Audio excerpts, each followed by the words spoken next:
నామానికి మహిమ కలుగును గాక. ఆమేన్. చూద్దాం అందరం. కూడి వచ్చిన సంఘం అంతటికి లోకరక్షకుడైన యేసు ప్రభువారి పరిశుద్ధ నామమున అందరికీ వందనాలండి. అందరికీ వందనాలు. అందరూ బాగున్నారా? దేవుని యొక్క కృప బట్టి, దేవుని యొక్క కనికరాన్ని బట్టి దేవుడు గత కాలం అంతా ఆయన కృపా కాపుదలలో మనందరినీ క్షేమంగా ఉంచి మన పనుల్లో, ప్రయాణాల్లో, అన్ని విషయాల్లో దేవుడు మనకు కృప చూపించి ఆయన మనల్ని కాచి కాపాడి ఈ ఉదయకాల సమయంలో ఆయన పునరుద్ధాన ఆరాధనలో మనల్ని అందరినీ నడిపించిన విధానాన్ని బట్టి దేవాది దేవునికి మహిమ కలుగును గాక. ఆమేన్. మరి పండుగలు, ఆచారాలలో మనము పాటించం, కానీ దేవుని యొక్క వాక్యము నమ్మదగినది, పూర్వాంగీకారమునకు యోగ్యమై ఉన్నది. పరిశుద్ధ గ్రంథమైన బైబిల్ చెబుతుంది, దేవుని యొక్క వాక్యము రూఢిగా చెబుతుంది. కనుక యేసు ప్రభువారు ఈ భూమి మీద నివసిస్తున్న కాలంలో ఆయన సిలువ వేయబడటానికి వారం రోజుల ముందు యెరూషలేము ప్రాంతానికి వెళ్ళారు. ఆ యొక్క యెరూషలేము ప్రాంతానికి వెళ్ళినప్పుడు అక్కడున్న యూదులందరూ ఆయన్ని రాజుగా కొంతమంది అంగీకరించారు, కొంతమంది అంగీకరించలేదు. ఘన స్వాగతము యేసు ప్రభువారికి లభించింది. ఆ రోజు ఈ రోజు అందరూ మట్లాదివారం అంటారు. మనం ఆచారబద్ధంగా కాదు, కానీ దేవుని యొక్క వాక్యాన్ని బట్టి దేవుడు ఆ రోజున దేవాది దేవుడు చేసిన కార్యక్రమము, దేవుడు దేన్ని ఎన్నుకున్నాడు, ప్రజలు ఎలాగ ఆయన్ని రాజుగా గుర్తించారు, కొద్ది మాటలు, కొద్ది నిమిషాలు మనం ధ్యానిద్దాం. పరిశుద్ధ గ్రంథమైన బైబిల్లో నుంచి మత్తయి సువార్త 21వ అధ్యాయము 1 నుంచి 11 వచనాలు. 1 నుంచి 11 వచనాలు. తరువాత యెరూషలేమునకు సమీపించి ఒలీవ చెట్ల కొండ దగ్గర ఉన్న బెత్ఫగేకు వచ్చినప్పుడు యేసు తన శిష్యులతో ఇద్దరిని చూసి మీ ఎదుటనున్న గ్రామమునకు వెళ్ళుడి. వెళ్ళగానే కట్టబడి ఉన్న ఒక గాడిదయు దానితో ఉన్న ఒక గాడిద పిల్లయు మీకు కనబడును. వాటిని విప్పి నా యొద్దకు తోలుకొని రండి. ఎవడైనను మీతో ఏమైనను అడిగిన ఎడల అవి ప్రభువునకు కావలసి ఉన్నవని చెప్పవలను. వెంటనే అతడు వాటిని తోలి పెట్టినని చెప్పి వారిని పంపెను. ప్రవక్త వలన చెప్పబడినది నెరవేరినట్లు ఇది జరిగేను. అదేమనగా ఇదిగో నీ రాజు సాత్వికుడై గాడిదను భారవాహిక పశువు పిల్ల అయిన చిన్న గాడిదను ఎక్కి నీ యొద్దకు వచ్చుచున్నాడని సీయోను కుమారుతో చెప్పుడి అనునది. శిష్యులు వెళ్ళి యేసు తమకు ఆజ్ఞాపించిన ప్రకారము చేసి ఆ గాడిదను దాని పిల్లను తోలుకొని వచ్చి వాటి మీద తమ బట్టలు వేయగా ఆయన బట్టల మీద కూర్చుండెను. జన సమూహంలోను అనేకులు తమ బట్టలు దారి పొడుగునా పరిచిరి. కొందరు చెట్ల కొమ్మలు నరికి దారి పొడుగునా పరిచిరి. జన సమూహంలో ఆయనకు ముందు వెళ్ళుచుండిన వారిను వెనక వచ్చుచున్న వారును దావీదు కుమారునికి జయము ప్రభు పేరట వచ్చువాడు స్తుతింపబడును గాక. సర్వోన్నతమైన స్థలములో జయము అని కేకలు వేయించుండిరి. చాలమ్మా. ఇక్కడ మీకు ముందుగానే చదివించాను, ఏంటన్నది కాన్సెప్ట్ ఏంటన్నది ముందుగానే చదివించాను. ఇక్కడ యేసు ప్రభువారు ఆయన యెరూషలేములోకి ఒక రాజుగా వస్తున్నాడు. ఆయన అప్పటి వరకు బోధకుడుగా, ప్రవక్తగా ఇశ్రాయేలు ప్రజలు, యూదుల మధ్య, పరిసయ్యుల మధ్య అనేక అద్భుత కార్యాలు, అనేక ఆశ్చర్య కార్యాలు ఆయన చేస్తూ ఉన్నాడు. ఇక్కడ యెరూషలేములో కొద్ది దినాల లోపల ఆయన సిలువ వేయబడటానికి కొన్ని దినాల ముందు ఆయన ఒక రాజుగా వస్తున్నాడు. ఇజ్రాయేల్ ప్రజలకు కూడా, యూదులకు కూడా మెస్సయ్య వస్తాడని తెలుసు. మెస్సయ్య వస్తాడని తెలుసు. అందుకే సమర స్త్రీ కూడా అనిద్ది, మెస్సయ్య వస్తాడు, మెస్సయ్య వస్తే మాకన్నీ తెలియజేస్తాడని చెప్పి సమర స్త్రీ కూడా అంటే, యేసు ప్రభు అని అంటారు, ఆ మెస్సయ్యని నేనే అని అంటాడు. అప్పుడు ఆ సమర స్త్రీ తన్ని ప్రవక్తగా, మెస్సయ్యగా గుర్తించి వెళ్ళి వారి గ్రామంలో సువార్త ప్రకటించింది. ఇక్కడ యేసు ప్రభు వారు మెస్సయ్యగా, ఒక రాజుగా ఆయన యెరూషలేము పట్టణానికి వస్తున్నాడు. యెరూషలేము పట్టణానికి 6 గుమ్మాలు ఉన్నాయండి. 6 గుమ్మాలు ఉన్నాయి. ఎవరైనా అక్కడ ఉన్నవారు యెరూషలేముకి రావాల్సి ఉంటే కనుక గొర్రెల ద్వారం గుండా వాళ్ళు ప్రయాణం చేస్తారు. వారు తీసుకొస్తున్న బలులు, వారి అర్పణలో వారు గొర్రెల ద్వారం గుండా వచ్చి వారు బలి అర్పిస్తూ ఉంటారు. కానీ యేసు ప్రభు వారు తూర్పు ద్వారం గుండా ఆయన వస్తున్నాడు. ఇజ్రాయేల్ ప్రజలు ఎవరైనా సరే వారు బలులు అర్పించాలన్నా, వారు దేవుని మందిరానికి రావాలంటే గొర్రెల ద్వారం గుండా వారు ప్రయాణం చేస్తారు. ఇక్కడ యేసు ప్రభు ఒక ప్రత్యేకమైన త్రోవను ఆయన ఎన్నుకున్నాడు. తూర్పు గుమ్మం అనే దారి గుండా, ఆ తూర్పు ద్వారం గుండా యేసు ప్రభు వారు ప్రయాణిస్తున్నారు. ఎందుకనంటే వారు ఇజ్రాయేల్ ప్రజలు ఏమని నమ్ముతారంటే, తూర్పు గుమ్మము గుండగానే షకీనా మేఘము, మందిరం పైన ఉన్న దేవుని యొక్క సన్నిధి వారికి కనబడే తూర్పు గుమ్మం ఉండగానే అని చెప్పేసి వారు విశ్వసిస్తారు. ఈయన కూడా రాజుగా ఒక గాడిదను ఆయన ఎన్నుకున్నాడు. ఆయన ఎన్నుకొని శిష్యులకు తెలియదు, శిష్యులకి ఏం జరుగుతుందో తెలియదు, ఎందుకు తెమ్మన్నాడో కూడా తెలియదు, అక్కడ చుట్టూ ఉన్న వారికి కూడా ఏమీ తెలియదు. కానీ వారు దేవుని యొక్క మాటకు లోబడ్డారు. మనం కూడా దేవుని యొక్క మాటకు మనం లోబడాలి. వినుట వలన విశ్వాసం కలుగును, వినుట క్రీస్తుని కూర్చున్న మాట వలన మనకు విశ్వాసం కలుగుతుంది. ముందు ఆయన మాటకు మనం విధేయత చూపించే వారిగా ఉండాలి. శిష్యులతో యేసు ప్రభు చెప్పినప్పుడు వారు ఒలీవల కొండ మీద ఉన్నారు. ఒలీవల కొండ మీద నుంచి చూస్తే బెతకేకు అనే ఒక ప్రాంతం, ఆ గ్రామము కనపడుతుంది. ఆ గ్రామం కనపడుతుంది. యేసు ప్రభు వారు హృదయాంతరంగాలు ఎరిగిన దేవుడు. ఆయనకి సమస్తము తేటగా కనపడుతుంది.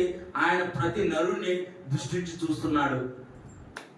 యేసు ప్రభు వెళ్ళి ఆ గ్రామానికి వెళ్ళి తీసుకురమ్మన్నప్పుడు శిష్యులు ఆయన మాటకు విధేయత చూపించారు. మనం కూడా దేవుని యొక్క మందిరానికి, దేవుని యొక్క సన్నిధికి, దేవుని మాటకి మనం విధేయత చూపించాలి. ఇక్కడ మారు మాట మాట్లాడలేదు శిష్యులు. వారి ఎదురు మాట ఏమీ మాట్లాడలేదు. ఎందుకు ప్రభు అని కూడా అడగలేదు. వాళ్ళు అడగకుండా వారు విధేయత చూపించారు. వారు వెళ్ళి ఆ గాడిద పిల్లను తీసుకొని వచ్చారు. తీసుకొని వచ్చినప్పుడు ఏం జరిగిందో చూద్దాం. ఇక్కడ యేసు ప్రభు వారు తూర్పు గుమ్మం గుండా వారు ప్రయాణం చేస్తున్నారు. మెస్సయ్య వస్తాడని చెప్పేసి ఇజ్రాయేల్ ప్రజలందరికీ తెలుసు. ఆ మెస్సయ్యే ఈయన అభిషిక్తుడైన యేసు ప్రభు అని చెప్పేసి ప్రజలు నమ్మట్లేదు. చూద్దాం ఒకసారి. మత్తయి సువార్త 21వ అధ్యాయము 2-3 వచనాల్లో ఇక్కడ వారు ఒలీవల కొండ నుండి యెరూషలేమునకు తూర్పు వైపున ఉంది. ఆ ఒలీవల కొండ పైనుండి దిగి ఉన్న ఆ నగరాన్ని మనం చూడవచ్చు అన్నమాట. యేసు ప్రభువు చెప్పిన మాటను బట్టి వారు వెళ్ళారు అక్కడికి. వారు వెళ్ళి ఆ గాడిద పిల్లను తీసుకొచ్చారు. అయితే ఇక్కడ ప్రధానమైన విషయం ఏంటంటే, యేసు ప్రభువు ఈ లోకానికి వచ్చింది ధర్మశాస్త్రము నెరవేర్చడానికి, దేవుని యొక్క వాక్కును నెరవేర్చడానికి యేసు ప్రభువు ఈ లోకానికి వచ్చారు. అందుకే యేసు ప్రభువు అంటారు, నేను దేవుని మాటనైనను ప్రవచనాలైనను నేను కొట్టివేయ రాయలేదు కానీ నెరవేర్చడానికే వచ్చారు. జకరియా గ్రంథము 9వ అధ్యాయం 9వ వచనం. జకరియా గ్రంథము 9వ అధ్యాయం 9వ వచనము.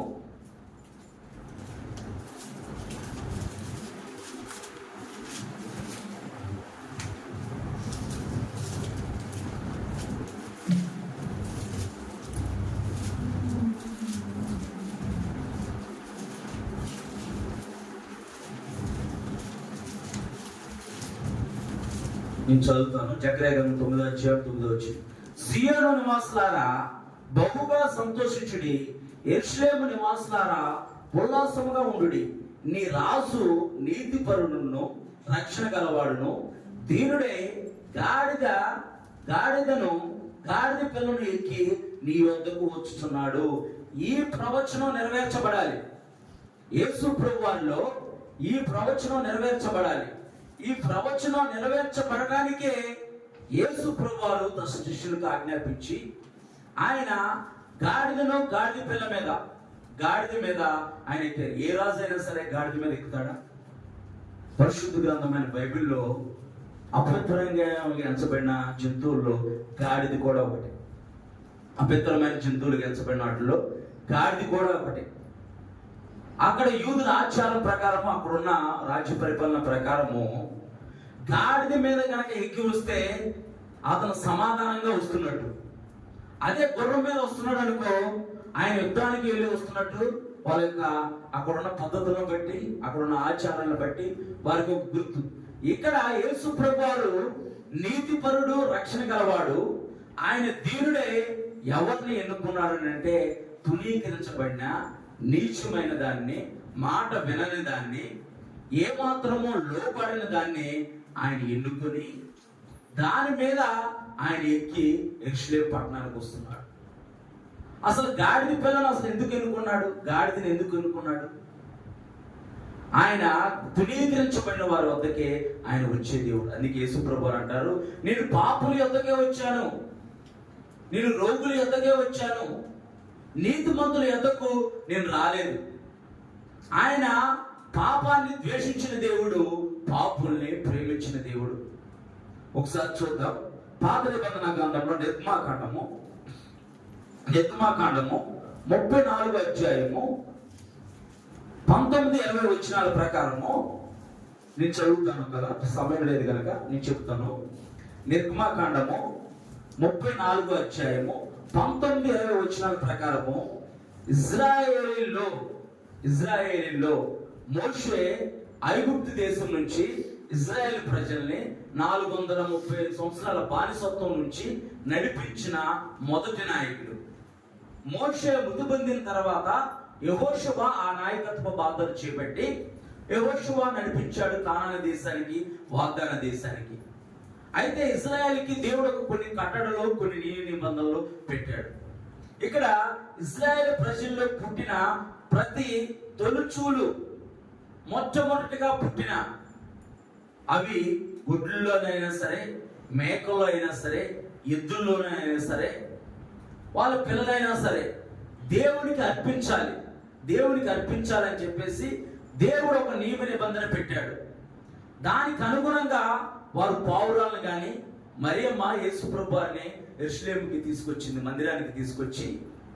యేసు ప్రభువారు తొలిచూలు కుమారుడు గనక అతని నిమిత్తము వారి స్థాయిని బట్టి గొర్రెనో, మేకనో, లేకపోతే గువ్వలను, పావురాలను వాళ్ళు అర్పిస్తారు. మరియమ్మ యేసు ప్రభువారి నిమిత్తము పావురాలను అర్పించింది. ఇక్కడ మరి గాడిద అపవిత్రమైన జంతువు కదా, గాడిదని అర్పించడానికి కుదరదు. గాడిని దేవుడికి బలిగా అర్పించడానికి కుదరదు కనుక ఒక గొర్రె పిల్లను దేవునికి బలిగా అర్పించాలి. లేకపోతే ఒక అర్పించలేని క్రమంలో ఆ గాడిద యొక్క మెడను విరిచి దాన్ని చంపేయాలి. అది నియమం. ఇక్కడ యేసు ప్రభువారిని మనం చూస్తే కనుక ఆ బెతకేకు గ్రామంలో గాడిద పిల్ల కట్టబడి ఉంది. శిష్యులు వెళ్ళి తీసుకొస్తున్నారు. ఆ గాడిద పిల్ల కొరకు ఆయన ఈ లోకానికి వచ్చాడు. మన జీవితాలు కూడా అంతే. ఒకప్పుడు లోకంలో, పాపంలో, వ్యసనాలకు, ఆ కట్టబడి ఉన్న కట్లకు, ఏ విధమైన కట్లతో కట్టబడి ఉన్నామో మనకు తెలుసు. అనేక రకమైన భయంకరమైన పాపపు కట్లలో మనం కట్టబడి ఉన్నాం. అనేక రకాల దురాలవాట్ల కట్లలో కట్టబడి ఉన్నాం. అనేక రకమైన దెయ్యపు కట్లలో కట్టబడి ఉన్నారు. అనేక రకమైన చీకటి కట్లలో కట్టబడి ఉన్నారు. అపవాది కట్లలో కట్టబడి ఉన్నారు. లోకరక్షకుడైన యేసు ప్రభువారి వద్దకు వస్తే కనుక ఆయన ప్రతి విధమైన కట్టుల్ని తెచ్చి మనల్ని స్వతంత్రులుగా చేసే దేవుడు. దేవుడి యొక్క పరిశుద్ధమైన నామానికి మహిమ కలుగును గాక. ఈ దురోణ శ్రవణ యంత్రం ద్వారా వింటున్న సోదరులకు, ప్రియమైన సహోదరులకు, యేసు ప్రభువారి వద్దకు వస్తే నీవు ఏ విధమైన కట్టలతో బంధించబడుతున్నా, ఏ విధమైన కట్టలతో నీవు బాధించబడుతున్నా సరే, ఆయన ప్రతి విధమైన అపవాది కట్టులను తెచ్చి నిన్ను స్వతంత్రుడిగా చేసే దేవుడు. ఆ గాడిదను, ఆ గాడిద పిల్లను స్వతంత్రుడిగా చేశారు. యజమానుడి దగ్గర నుంచి ఇప్పబడింది, అది యజమానుడి దగ్గర నుంచి తీసుకురాబడింది. అందుకే యేసు ప్రభువారు ఆయన పరిశుద్ధమైన రక్తం చేత మనల్ని కొన్నాడు, ఆయన యొక్క వాక్యం చేత మనల్ని కన్నాడు. ఆయన స్వరూపమందు ఆయన పోలిక చొప్పున మనల్ని సృజించిన దేవుడు మనల్ని ఆ విధంగా ఇచ్చిపెట్టలేదు, కానీ మళ్ళీ తన పరిశుద్ధమైన వాక్యం ద్వారా మనల్ని కన్నాడు. ఆయన పరిశుద్ధమైన రక్తం ద్వారా వెల ఇచ్చి మనల్ని కొన్నాడు. ఆయన లోక పాపాలను మోసుకెళ్లే దేవుని యొక్క గొర్రెపిల్ల. ఇక్కడ ఆ గాడిద తొలుచూలు గాడిద పిల్ల దేవునికి బలిగా అనిపించడం కుదరదు కాబట్టి, గొర్రె పిల్ల బలిగా అనిపించాలి కాబట్టి యేసు ప్రభువారే సర్వలోక మానవాళి పాప పరిహార నిమిత్తము ఆయనే గొర్రె పిల్లగా బలి అయ్యాడు. ఆయనే బలిగా అర్పణగా బలి అయ్యి మనకి విడుదల విమోచన కలగజేసిన గొప్ప దేవుడు. చూద్దాం ఒకసారి.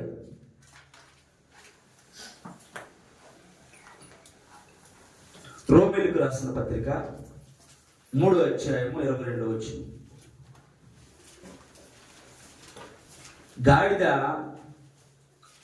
డెక్కలు గాడిద డెక్కలు చీలని జంతువు, డెక్కలు చీలని జంతువు కనుక అపవిత్రమైన జంతువు. అది దేవుని యొక్క పరిచర్యకి కానీ దేవుని పనికి కానీ పనికిరాని జంతువు అది. అందుకే రోమీయులు రాసిన పత్రిక ఒకసారి చదువునానా. అది యేసుక్రీస్తునందలి విశ్వాస మూలమైనదై. రోమీయులకు రాసిన పత్రిక 3వ అధ్యాయం 23వ వచనం. ఏ భేదము లేదు, అందరూ పాపము చేసి దేవుడు అనుగ్రహించు మహిమను పొందలేకపోతున్నారు. మన పితరులు మనకిచ్చిన స్వాస్థ్యం ఏంటంటే పాపం అనే స్వాస్థ్యము. మన పితరులు మనకిచ్చిన స్వాస్థ్యం ఏంటంటే పాపం అనే స్వాస్థ్యం. ఆ కిటికీలు తీరుకో, దేవుడు వెళ్తూ వచ్చింది. ఆ కిటికీలు తీరు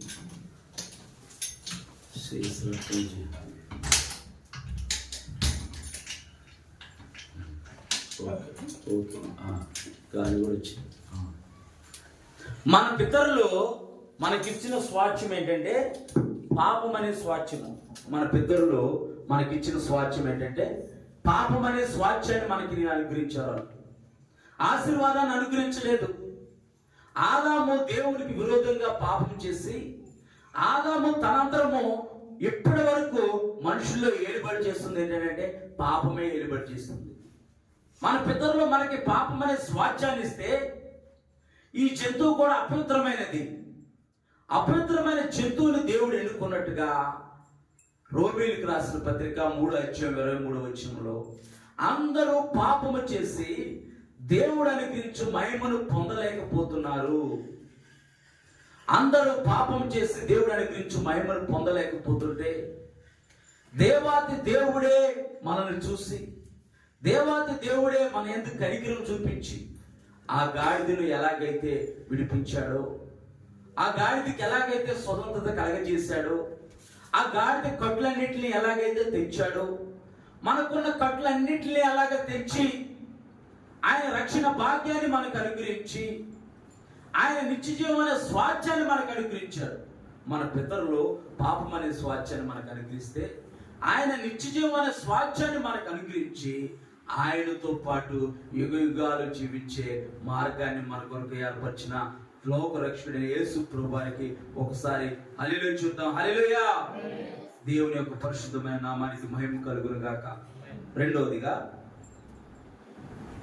ఇర్మియా గ్రంథము 2వ అధ్యాయము 24వ వచనం.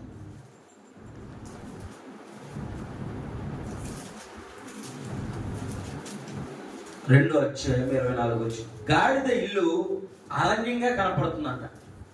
అది ఇష్టానుసారంగా తిరిగే స్వభావం కలిగింది. గాడిద ఇల్లు అరణ్యంగా కనపడుతుంది అంటే తను ఇష్టానుసారంగా తిరిగే స్వభావం. ఇప్పుడైతే లేవులేండి, మా చిన్నప్పుడు ఉండే చాలా ఉండే. ఎక్కడ పడితే అక్కడే కనపడతా ఉండే. కొట్టేవాళ్ళు అట్లా ఎక్కడ పడితే అక్కడే కనపడతా ఉండే. ఒకసారి చదువునా ఇర్మియా గ్రంథం 2:24 వచ్చి, అరణ్యమునకు అలవాటు పడిన అడవి గాడిదవు అంటూ యోబు గ్రంథము 39:5-6 కూడా అడవి గాడిదను విప్పిన వాడెవడు, అరణ్యమును దానిని ఇల్లుగాను ఉప్పు కొనుగాను దానికి నివాస స్థలముగాను నియమించితివి. గాడిద యొక్క స్వభావం ఎలాంటిదని అంటే అది ఇష్టానుసారంగా తిరిగే స్వభావము. మానవుల యొక్క స్వభావం కూడా తాను ఇష్టానుసారంగా తిరిగే స్వభావం కలిగిన వారు, దేవునికి విరుద్ధంగా జీవించే స్వభావం కలిగిన వారు. మనకు కూడా దేవుడు రక్షణ అనుగ్రహించి, దేవుడు మనకు కూడా తన రక్షణ భాగ్యాన్ని మనకు కలగజేసి తన పరిశుద్ధాత్మను మనలో ఉంచితే మనం ఎలాగ జీవిస్తున్నాము? మనం కూడా మన ఇష్టానుసారమైన ప్రవర్తనలో మనం జీవిస్తున్నామా? మన ఇష్టానుసారంగా మనం జీవిస్తున్నామా? గాడిద తన ఇష్టానుసారంగా అరణ్యమే ఇల్లు అనుకునిద్దానంట. మనము లోకమే ఇల్లు అనుకుంటున్నామా? లోకాశలతో, నేత్రాశ, శరీరాశ, జీవపు డంబంతో మనం బ్రతుకుతున్నామా? లోకము దేవునికి వైరమని దేవుని యొక్క వాక్యం చెబుతుంది. లోకంతో స్నేహము దేవునికి వైరమంట. మనం లోకంతో స్నేహం చేస్తున్నామా? దేవునితో స్నేహం చేస్తున్నామా? దేవునితో స్నేహం చేస్తే గనక, దేవునితో అన్యోన్య సహవాసం కలిగి మనం జీవిస్తే గనక ఆయన నిత్యరాజ్యంలో మనం కూడా పాలుభాగస్తులు అవుతాం. ఇష్టానుసారంగా తిరిగే గాడిదను అరణ్యమే ఇల్లుగా, అరణ్యమే తన నివాసంగా ఎంచుకున్న అడవి గాడిదను తను విప్పి, తను ప్రేమించి, తను దాని మీద కూర్చొని ఒక రాజుగా యెరూషలేము పట్టణానికి యేసు ప్రభువు వెళ్ళారు. యేసయ్య తన రక్షణ అనుగ్రహించి, తన రక్షణ అనే స్వాస్థ్యాన్ని మనకు అనుగ్రహించి, తన పరిశుద్ధాత్మను మనలో ఉంచి మనము ఆయన స్వరూపమందు ఆయన పోలిక చొప్పున మారాలని కోరుకుంటున్నాడు. ఆయన స్వరూపంలోకి మనం మార్చబడాలి. ఆయన గుణగణాలని మనం ప్రచురపరచాలి. ఆయన గుణగణాలను ఎప్పుడైతే మనం ప్రచురపరుస్తామో, ఆయన యొక్క స్వాస్థ్యంలోకి, ఆయన యొక్క రూపంలోకి మనం ఎప్పుడైతే మారుతామో, మనం చూసి అనేకులు దేవుని వద్దకు వస్తారు. మీరు నమ్మిన దేవుడు గొప్ప దేవుడు అని అంటారు. ఇప్పుడున్న లోకంలో క్రైస్తవుల మీద విపరీతమైన దాడులు జరుగుతున్నాయి. క్రైస్తత్వాన్ని ఎగతాళి చేస్తున్నారు. 5 సంవత్సరాల పరిపాలన కొరకు, 5 సంవత్సరాల పరిపాలన కొరకు, 5 సంవత్సరాల కుర్చీ కొరకు మతపరమైన రాజకీయాన్ని దుమారాన్ని లేవనెత్తుతున్నారు. వారు ఇష్టానుసారమైన నిర్ణయాలు తీసుకుంటున్నారు. విచక్షణ రహితంగా వారు ప్రవర్తిస్తున్నారు. అధికారులు అయ్యండి విచక్షణ రహితంగా వారు ప్రవర్తిస్తున్నారు. మరి దేవుడిని ఎరిగిన బిడ్డలమైన మనము, నేను యూట్యూబ్లో వాక్యాలు పెడుతూ ఉంటే మనం ఎవరిని విమర్శించం, ఇక్కడ విమర్శించం, ఎక్కడ కూడా ఎవరిని విమర్శించం. మనకంత అవసరం కూడా మనకు లేదు. మన దేవుని యొక్క ప్రేమ గొప్పది. ఆ ప్రేమను బట్టే మనం ప్రకటిస్తాము. ఆ ప్రేమను ప్రకటిస్తేనే చాలు. నేను కూడా ఒకప్పుడు ఆ ప్రేమను బట్టే దేవుని వద్దకు వచ్చాను. వాళ్ళు కామెంట్లు పెడుతూ ఉన్నారు, కామెంట్లు పెడతా ఉంటారు, కామెంట్లు పెడుతూ ఉంటున్నారు. వాళ్ళ ఇష్టానుసారమైన కామెంట్లు పెడుతూ వాళ్ళు రాస్తూ ఉంటున్నారు. గొర్రెలు అంటాడు ఒకడు, అలాంటి వాళ్ళు అంటాడు ఒకడు, ఎలాంటి వాళ్ళు ఒకడు అంటారు. ఇప్పుడు గొర్రెలు ఏమన్నాయంటే, గొర్రెల కాపులు ఊరుకుంటాడా? గొర్రెలు ఊరుకుంటాయి, గొర్రెలు మౌనంగా వెళ్తాయి. మనం రోడ్డు మీద వెళ్తున్నాం అనుకోండి, మనకి అడ్డొస్తూ ఉంటాయి, అవి అడ్డొస్తూ ఉంటాయి, గుంపుగా వెళ్తూ ఉంటాయి. కనుక కాపలు తోలుతూ ఉంటాడు, అవి అడ్డొస్తూ ఉంటాయి. వాటిని మనం పోయి తిడతా ఉంటాం, లేకపోతే వాటిని మనం వెళ్ళమని చెప్పేసి మనం గట్టిగా కేకలేస్తూ ఉంటాం. అది వేరే విషయం. ఇక్కడ కావాలని క్రైస్తవుల్ని విచక్షణ రహితంగా మాట్లాడటము, విచక్షణ రహితంగా వారిని చూడటము, అపహేళన చేయటం, కావాలని అపహేళన చేయటం. వీళ్ళు ఎలా రియాక్ట్ అవుతారని, మేము మనం గొర్రెలమే కాదని అంటలేదు. ఆయన స్వరం వినే గొర్రెలం కనుక మనం మౌనంగానే ఉంటాం, మనం శాంతంగానే ఉంటాం. కానీ గొర్రెల కాపరి శాంతంగా ఉండడు, గొర్రెల కాపరి ఊరుకోడు. గొర్రెలు మౌనంగా ఉంటాయేమో. గొర్రెలు, దావీదు కూడా అంతే. తన మందను కాస్తున్నప్పుడు ఎలుగుబంటు సింహం వచ్చినప్పుడు గొర్రెలు మౌనంగానే ఉన్నాయి, మౌనంగానే కేకలు వేశాయేమో, మౌనంగానే ఆక్రందన చేశాయేమో. కాపరి ఊరుకోలేదు, సింహాన్ని చీల్చేశాడు, ఎలుగుబంటును చంపాడు దావీదు. అలాగే మన మీద ఇప్పుడు జరుగుతుందేమో, కానీ గొర్రెల కాపరి మన ప్రధాన యాజకుడైన యేసు ప్రభువారు ఊరుకోడు. ఆయన యొక్క అభిషక్తులను ముట్టుకుంటే, ఆయన పిల్లలు ముట్టుకుంటే తన కనుగుడ్ను ముట్టుకున్నట్టు అని చెప్పేసి దేవుని యొక్క వాక్యం చూపు.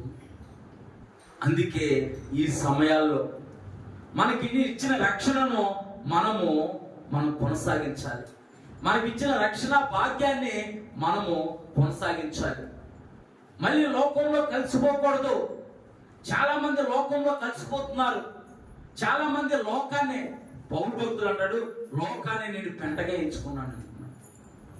లోకంలో ఉన్న వాటిని అంటే నేను పెంటగా ఎంచుకున్నానంటే, దేవుని రక్షణలోకి వచ్చిన వారు, దేవుని యొక్క ఆత్మను రుచి చూచిన వారు మళ్ళీ లోకంలోకి వెళ్ళిపోయి లోకాశలతో, లోక బంధకాలతో పట్టబడిపోయి ఉంటున్నారు.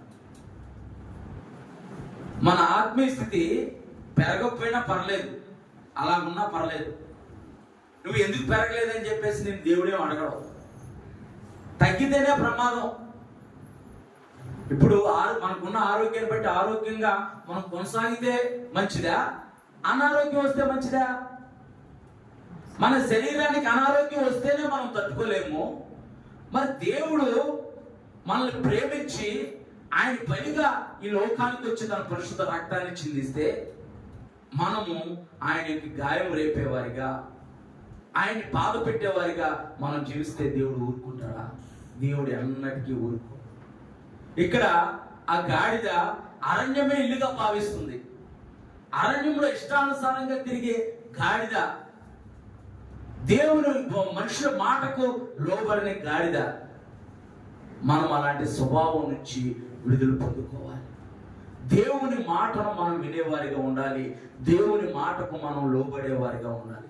ఎప్పుడైతే దేవుని యొక్క మాటకు నీవు లోబడతావో, దావీదు అంటున్నాడు, నా హృదయంలో నీ వాక్యం ఉంది కనుక నేను పాపం చేయను. పౌలు యొక్క హృదయంలో కూడా దేవుని యొక్క వాక్యాన్ని, దేవుని యొక్క దర్శనాన్ని పొందుకున్న పౌలు కూడా మరి ఎప్పుడు ఇంకా లోకంలోకి వెళ్ళలేదు, ఇంకెప్పుడు లోకాశల్లోకి వెళ్ళలేదు. మనం కూడా మనకు అనుగ్రహించిన ఈ రక్షణను మనము కడ వరకు కూడా కొనసాగించాలి. దేవుని యొక్క పరిశుద్ధమైన నామానికి మహిమ కలుగును గాక.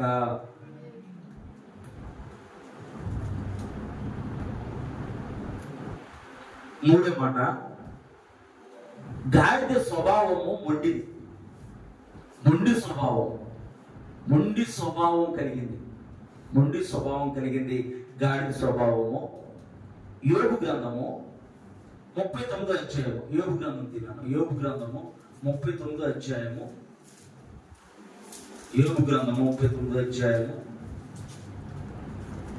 7వ వచనం నేను చదువుతాను. పట్టణపు కోలాహలమును అది తిరస్కరించును, తోలువాని కేకలో అది వినదో.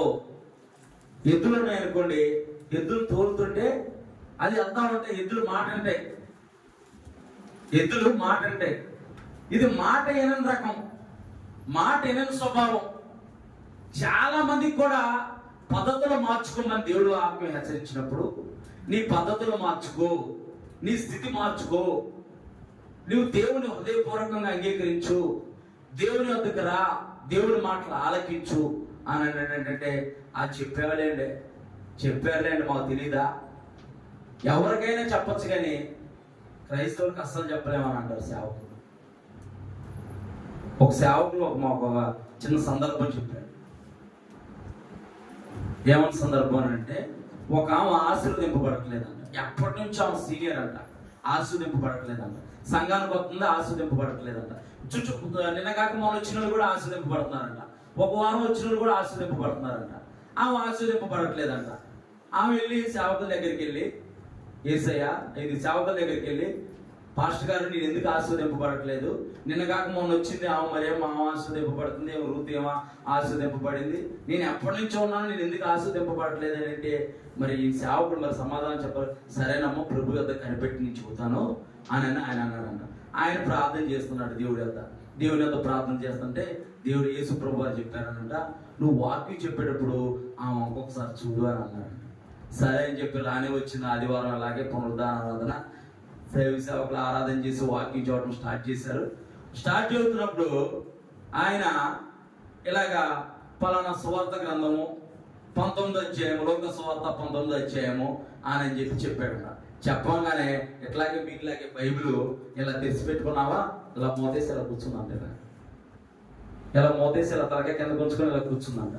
అంటే ఇప్పుడు లోక సువార్త 19వ అధ్యాయంలో ఎవరున్నారు? జక్కయ్య ఉంటాడు. ఆ జక్కయ్య గురించి నాకు తెలుసులే, మా పాస్టర్ గారు ఎన్నిసార్లు చెప్పలేదు. అంటే దేవుని యొక్క మాటని వినని స్వభావము, దేవుని మాటను అంగీకరించని స్వభావము, దేవుని యొక్క మాటకు లోబడిన స్వభావము. ఈ గాడిద స్వభావం కూడా ఎలాంటిది అని అంటే, దాన్ని ఎవరైతే తోలుతున్నారో, దాన్ని ఎవరైతే సాధు చేస్తున్నారో, అది సాధు చేయబడిన స్వభావం కలిగింది. మన జీవితాలు దేవుని యొక్క వాక్కు లోబడే జీవితాలుగా మనం ఉండాలి. మొట్టమొదటిగా దేవుని యొక్క వాక్యం ఒక చక్కని మాట అంటుంది, బలులు అర్పించుడి కంటే, నైవేద్యం అర్పించుడి కంటే, బలులు అర్పించుడి కంటే మాట వినటము శ్రేష్టము. దేవుని మాటే మన జీవితాల్లో కార్యసిద్ధి కలగజేస్తుంది. దేవుని మాటే మనల్ని స్వస్థపరుస్తుంది. దేవుని మాటే మనకున్న పరిస్థితుల నుంచి విడిపిస్తుంది. నేను దేవుని యొక్క మాటను చదివే హృదయపూర్వకంగా దేవుని వెంబడించడం తెలుసుకున్నాను. దేవుని యొక్క మాట చదివే నా అంతరంగాన్ని నేను మార్చుకోవడం మొదలు పెట్టాను. దేవుని యొక్క మాటను చదివే నా జీవితాన్ని నేను క్రీస్తులో కట్టుకోవడం మొదలు పెట్టాను. మీరైతే ఇప్పుడు ఉంటున్నారు వింటలేదు, కానీ నేను ఒక్కొక్క మెసేజ్ నేను హైదరాబాద్లో దైవ సేవకులు చెప్పినప్పుడు ఒక్కొక్క మెసేజ్ని 40-50 సార్లు వినేవాడిని. అప్పుడు ఈ స్మార్ట్ ఫోన్ లేవు, చిన్న ఫోన్లు ఉండే, రికార్డింగ్ చేసేవాడిని. ఒక స్పీకర్ దగ్గర కూర్చునేవాడిని, ఒక స్పీకర్ దగ్గర కూర్చొని, ఎందుకంటే వాక్యము తెలుసుకోవాలనే ఆతృత, ఆ వాక్యము మనతో మాట్లాడుతున్నప్పుడు కలిగే సంతోషం వేరు. ఈ లోకంలో ఏవేవో గొప్ప ఉన్నాయి, కానీ అవేవి కూడా ఆయన యొక్క మాటకు అవేవి కూడా వెలకట్టలేదు. బాధల్లో, కష్టాల్లో, వేదనలో, దుఃఖంలో, సమస్యలో ఉన్నవారి వద్దకు వెళ్ళి దేవుడు నిన్ను ప్రేమిస్తున్నాడంటే అంతకంటే గొప్ప భాగ్యం ఏం కావాలి? దేవుడు నిన్ను ప్రేమిస్తున్నాడు, దేవుడు నీకు తోడుగా ఉన్నాడు, నీ పరిస్థితి నుంచి దేవుడు తప్పకుండా విడిపిస్తాడు అని అంటే, చచ్చిపోయే వాళ్ళు కూడా, చచ్చిపోవాలనుకునే వాళ్ళు కూడా, అనేక మంది ఆత్మహత్య చేసుకోవాలనుకునే వాళ్ళు కూడా ఈ మాట విని వారి జీవితాన్ని ప్రభువుకు అర్పించుకొని వారు ఉన్నతమైన స్థితిలో హెచ్చింపబడ్డారు. మనము కూడా దేవుని యొక్క మాటను ఎప్పుడైతే వింటామో, దేవుని మాటకు మన హృదయాన్ని మనం అర్పించుకుంటామో, మన జీవితాలు ఆశీర్వాదంగా ఉంటాయి. సాధు చేయబడిన దాని మీద దేవుడు కూర్చొని యెరూషలేము పట్టణానికి వెళ్ళాడు. మాట వినని స్వభావం కలిగిన వారి కొరకు ఆయన పరలోకం నుంచి ఈ భూలోకానికి వచ్చాడు. మాట వినని స్వభావం కలిగిన మనుషుల కొరకు ఆయన ప్రాణం పెట్టాడు. ఇప్పటికి కూడా మాట వినట్లేదు మనం. ఇప్పటికి కూడా నేను అనుకుంటూ ఉంటాను, నిజంగా మనం హృదయపూర్వకంగా దేవుని వెంబడిస్తున్నామా? మనకి ఇచ్చిన 24 గంటల్లో మనం ఎంతసేపు దేవునికి సమయాన్ని కేటాయిస్తున్నాము? 24 గంటలు పక్కన పెడితే మనకి ఇచ్చిన పునరుద్ధాన ఆరాధన ఆదివారంలో మనం ఎంత సమయమో దేవునికి కేటాయిస్తున్నాము? మా అంటే 3 గంటలు లేకపోతే 4 గంటలు, అంత మించి ఎక్కువ సమయాన్ని మనం దేవుడికి కేటాయించట్లేదు. మనం ఈ 3-4 గంటలు దేవుడికి కేటాయిస్తుంటేనే మన జీవితంలో అనేక అద్భుత కార్యాలు, ఆశ్చర్య కార్యాలు మనం చూస్తున్నామే. అందుకు దావీదు భక్తుడు అంటాడు, నీ మందిర ఆవరణము చూడవలని నా ఒక హృదయము కేకలు వేస్తుందంట. ఆయన మందిర ఆవరణము, ఆయన సన్నిధి చూడాలని కేకలు వేస్తుందంట.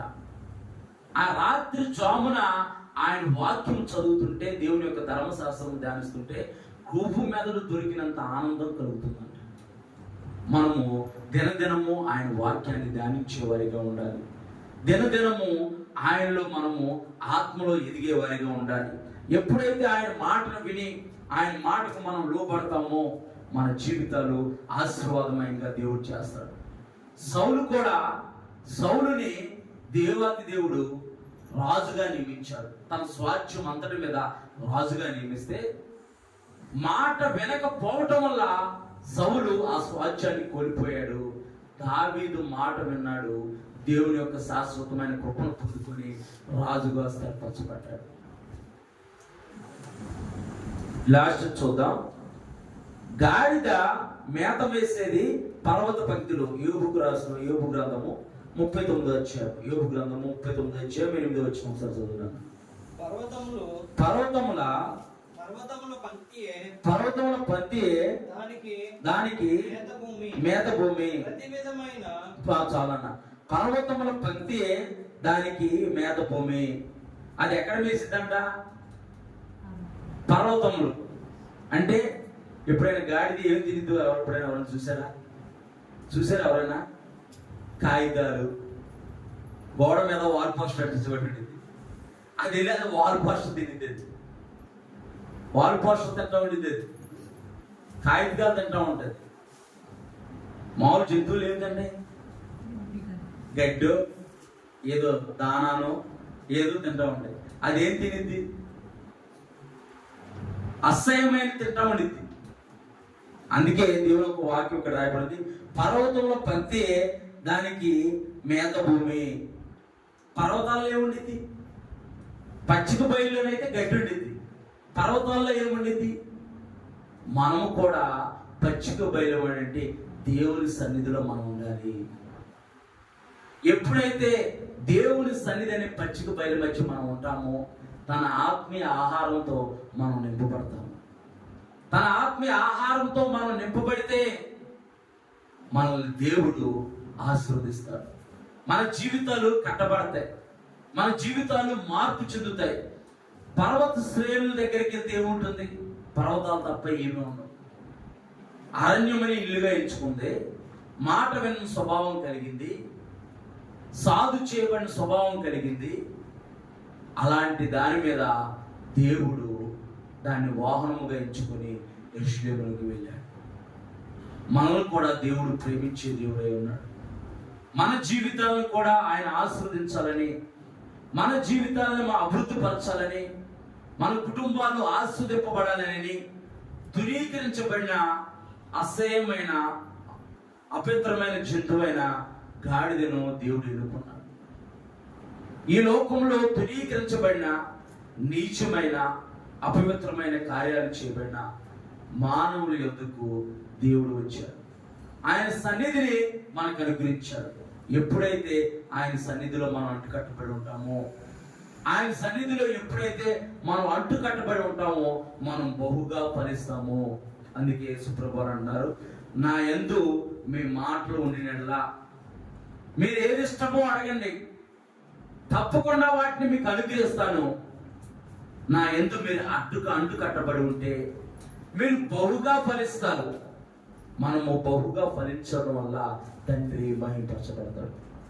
మనం అందరము ఫలించాలని దేవుడు ఒక ఆకాంక్ష. మనందరము ఆస్వాదింపబడాలని దేవుడు ఒక ఆకాంక్ష. అందుకే గాడిద లాంటి స్వభావం, గాడికి ఇవ్వబడిన స్వభావాన్ని మనం చూసుకున్నాం. దాని ద్వారా కొన్ని మాటలు మనం నేర్చుకున్నాం. అలాంటి స్వభావాన్ని మనం విడిచిపెట్టాలి. జంతువులైనా మాట అంటే కానీ, పక్షులైనా మాట అంటే కానీ, మనుషులు మాట వినని స్వభావం. మాట విన్నట్టునే ఉన్నట్టుంటారు, మాట వింటున్నట్టే ఉంటారు, కానీ మాట వినని స్వభావం కలిగిన వారు. మనం మాట వినని స్వభావం కలిగిన వారిగా ఉండకుండా దేవుని యొక్క మాటను విని, దేవుని యొక్క ఆజ్ఞలు, దేవుని యొక్క కట్టడలు, దేవాతి దేవుడు మనల్ని ప్రేమిస్తున్న దేవుడై ఉన్నాడు. ఆయన ప్రేమను మనం తునీకరించకూడదు. ఆయన కృపను మనం తునీకరించకూడదు. మనము ఆయన సన్నిధిని పచ్చిక బయలు మధ్య మనం నివసించాలి. ఆయన ఆత్మీయ ఆహారంతో మనం తృప్తిపరచబడాలి. దేవుడి మాట మాట్లాడుతున్నప్పుడు ఆ మాటకు మనం లోబడాలి.